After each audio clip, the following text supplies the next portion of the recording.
जय हिंद मित्रों, भारत भाग्य विधाता में आप सब लोगों का पुनः स्वागत है।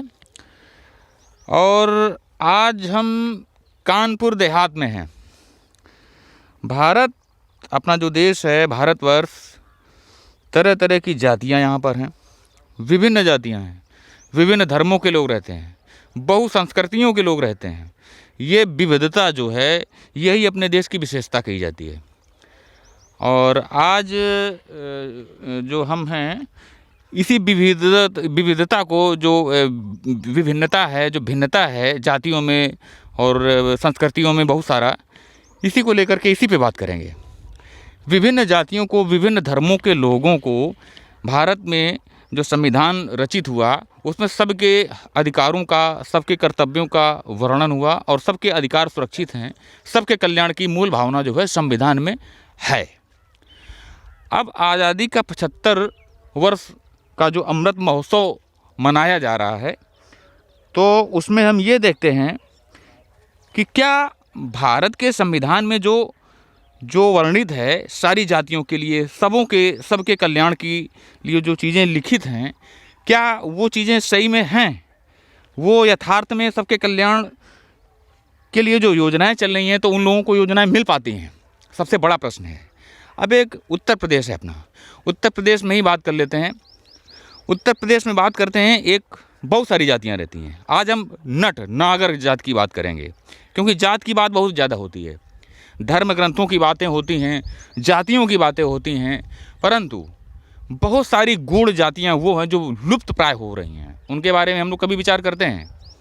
हम लोग कभी कुछ सुनते हैं उनके बारे में? कभी कुछ जानने की कोशिश किया? आज हम बात करते हैं नागर जाति, यानी कि नट। उत्तर प्रदेश में नट की संख्या लगभग 2.25 लाख के आसपास है, जो सरकारी आंकड़ों में है। इससे अधिक भी हो सकती है। तो नट जो नागर हैं, वो 2 जातियों में हैं। इनके 2 उपजातियां हैं नागर की, जो प्रमुख रूप से हैं 2 जातियां। एक है भजनिया, जो नट का जो परंपरागत जो कार्य होता है, खेल कूद और जो कलाबाजी दिखाने का। और दूसरे होते हैं ब्रजवासी वो होते हैं, जो ब्रजवासी वो हुए जो नवाबों के यहाँ जो नृत्य वगैरह का जो करते थे वो। तो ये जो इनकी स्त्रियाँ होती थी, वो नर्तकी बोली जाती थी, नृत्यांगना होती थी, नृत्य की उपासक होती थी वो। इसी से इनका नाम नागर पड़ा शायद। तो आज हम बात करते हैं नागर, यानी कि नट।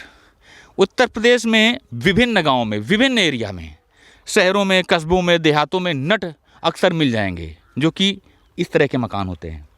ये मकान ही कह लीजिए, ये मकान है जहाँ वास होता है, उसी को मकान बोला जाएगा या आवास बोला जाएगा। ये है आवास। अब ये देखिए, आज़ादी के 75वें वर्ष में जो अमृत महोत्सव मनाया जा रहा है, आज भी भारतवर्ष में ऐसे लोग हैं जो इस तरह से जीने को मजबूर हैं।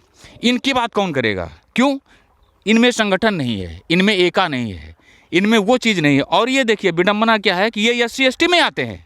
जो भारत के संविधान में जो इनके हित की बात जो वर्णित है, जो सुरक्षित है इनका हित, उसमें ये SC ST में आते हैं। यानी इनको रिजर्वेशन मिलना चाहिए। बहुजन की बात करने वाले वो लोग जिनके भाई और भतीजे मलाई खा रहे हैं, मलाई चाप रहे हैं, बहुजन की और हरिजन की जो जातियों के हिसाब से जो राजनीति करते हैं, उनके भाई, उनके भतीजे जो मज़े कर रहे हैं, उनके लिए यह सोचने की बात है कि इनकी बात कौन करेगा। ये भी तो SC ST में आते हैं।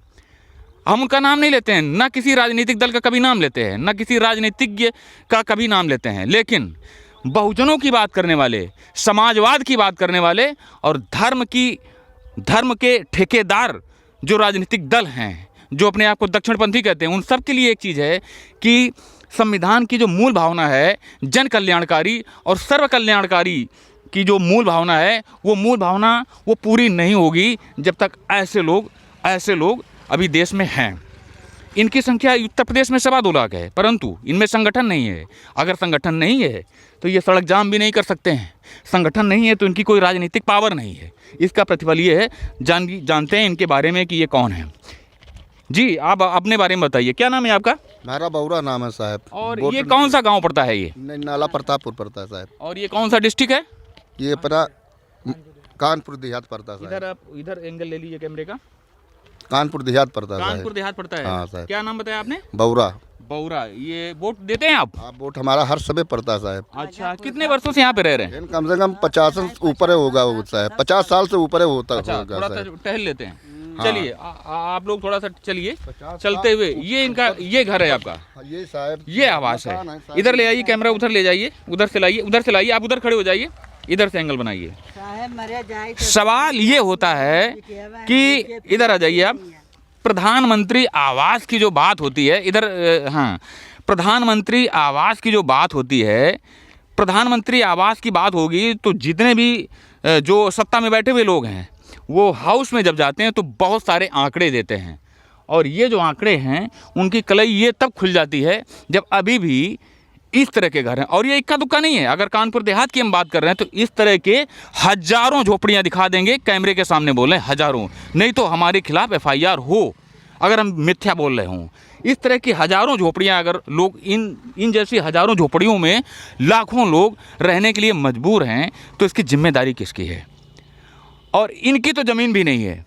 आपकी ज़मीन है ये? कौन है? कुछ नहीं ना साहब। ये कैसे बस गए आप? अब ये रुके, गांव वाले बसाए साहब, क्या करा जाए? अगर बाबा जी का बुलडोजर आ गया तब क्या करेंगे? अब क्या कर, भाग जाएंगे साहब, अब क्या करा जाएगा?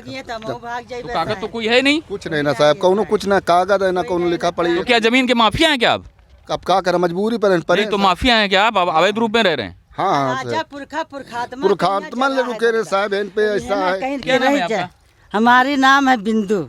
अच्छा, ये सोने का है? नहीं, पीतर के कच्ची पीतर ही। अच्छा, तो ये कहाँ से बनवाते हैं?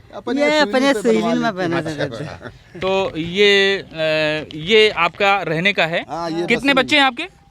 4 लड़के हैं, 5 बेटियां हैं साहब। पहले इनका जीवन दिखाते हैं। ये देखिए, ये अगर कैमरा आ सके थोड़ा सा वहीं पे रह करके दिखाइए जरा घुमा करके। ये इनकी गृहस्थी है, ये इनकी गृहस्थी। वो क्या रखा है आपका?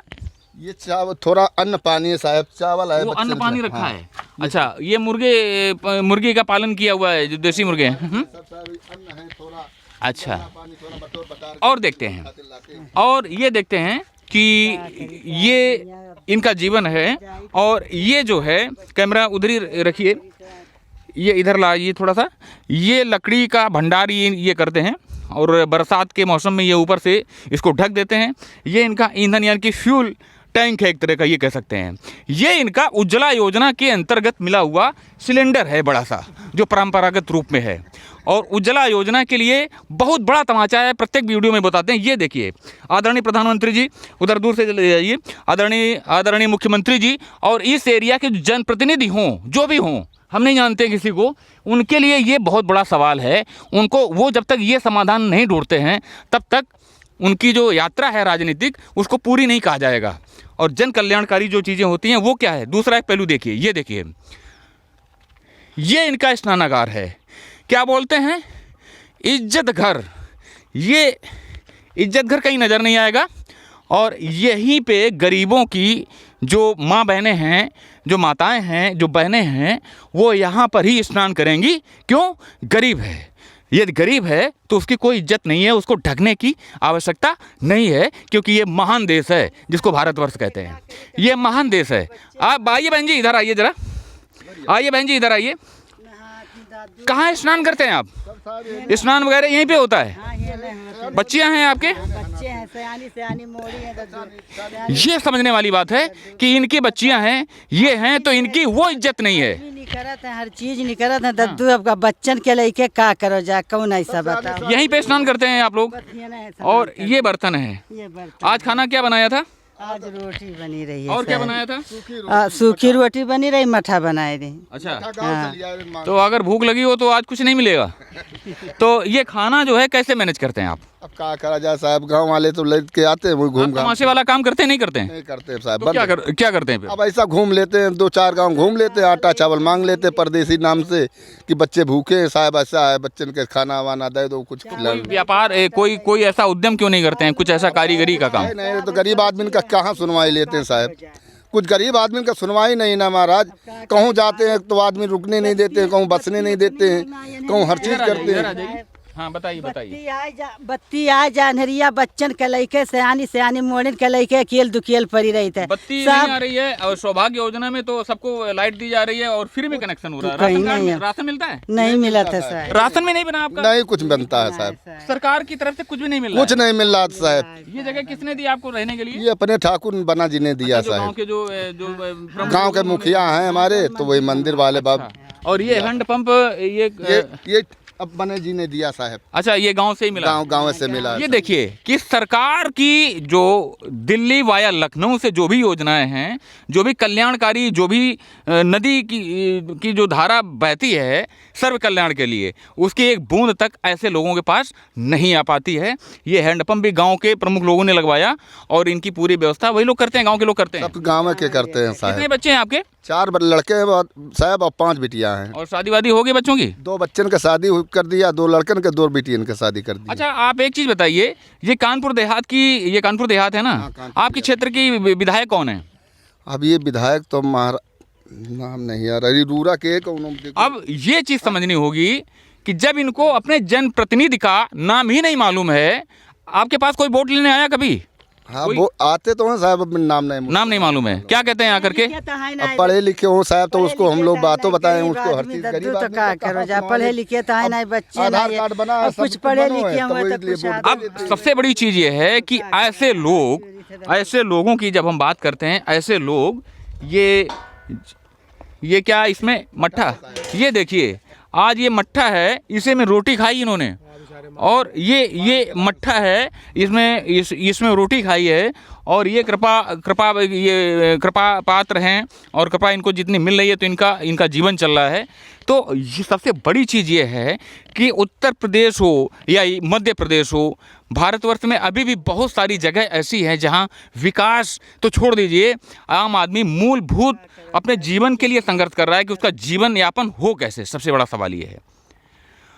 अब आज़ादी के 75-76 साल के बाद भी यदि लाखों लोग इस तरह का जीवन जीने के लिए मजबूर हैं, तो सबसे बड़ा सवाल ये है कि समाजवाद के नाम पे अपने वंशवाद का विस्तार करने वाले वो लोग, धर्म की बात करके सत्ता की मलाई खाने वाले वो लोग, और बहुजन की बात करके आरक्षण जैसी बहुत सारी चीज़ें हैं उसके मलाई खाने वाले वो लोग जो भाई भतीजावाद को बढ़ावा देते हैं और भतीजों को और भाइयों को उनका उत्थान करवाते हैं और करते हैं। ऐसे लोग राजनीति में जब आते हैं तो वो राजनीति एक पेशा हो जाती है, और जब पेशा हो जाती है तो उसमें हानि लाभ, अपना और पराया की भावना वहाँ पे आ जाती है, और समष्टि की जो हित की भावना होती है वो लुप्त हो जाती है। और तभी हमें आम आदमी को ये लगता है कि संवेदनहीनता की ये पराकाष्ठा हो गई। ऐसा कौन सा कारण है, ऐसी वो कौन सी बात है, ऐसा कौन सा जर्म, ऐसा कौन सा वर्म है, ऐसा कौन सा विषाणु है, कीटाणु है कि सत्ता में आते ही संवेदनाएं प्रायः खत्म हो जाती हैं।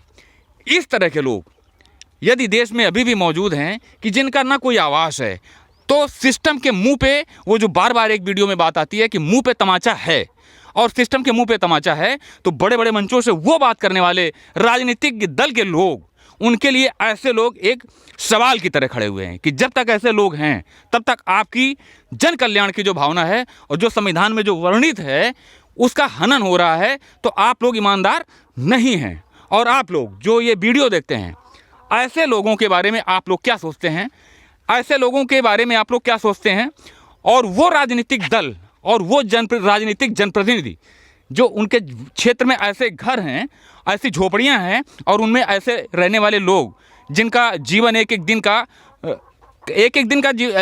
की जिंदगी कैसे जाती है, क्या कहोगे? क्या करा जाए साहब, जिंदगी जैसे कट रही वैसे कट रही साहब। कल के बारे में क्या भरोसा है? अब जो होगा तो देखा जाएगा, कल जो होगा देखा जाएगा।